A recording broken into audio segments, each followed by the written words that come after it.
think that moves the needle? I think it's harmful. I mean, look, there's no reason to have a comedian at an election campaign event that had so much energy and so many good issues. Why have a comedian that separates people? This isn't about people being sensitive. I mean, Puerto Ricans, that's personal for them. They take that personally.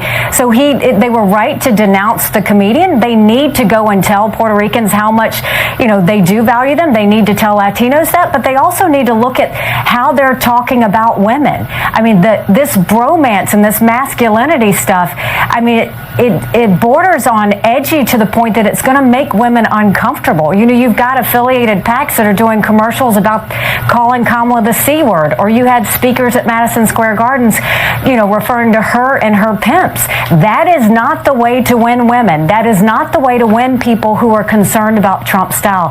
This is a time to talk about the economy. This is the time to talk about immigration. This is the time to talk about national security. And this is the time to talk about Kamala Harris. Let's be clear. The one choice she had, Brett, she didn't choose the moderate Democrat and Josh Shapiro. She didn't choose someone who was pro-Israel and pro-fracking like Josh Shapiro. She chose a very liberal vice presidential candidate like Tim Walz, who literally raised taxes when he had an $18 billion surplus in his state. She chose one who had government where government got in the way between parents and their kids on transgender issues.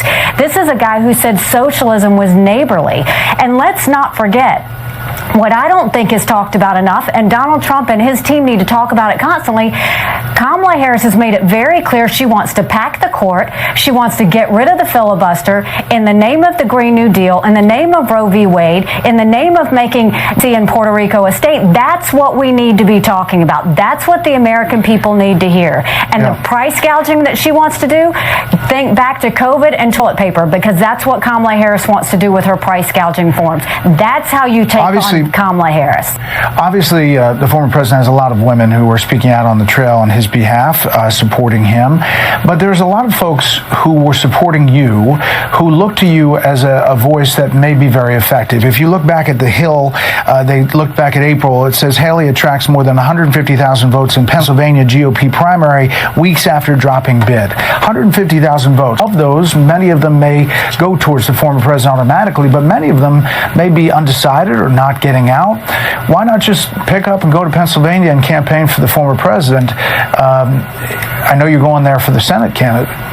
Look, as a candidate, I know the importance of not having people go do things on their own. And so, look, there's no bad blood between me and the president.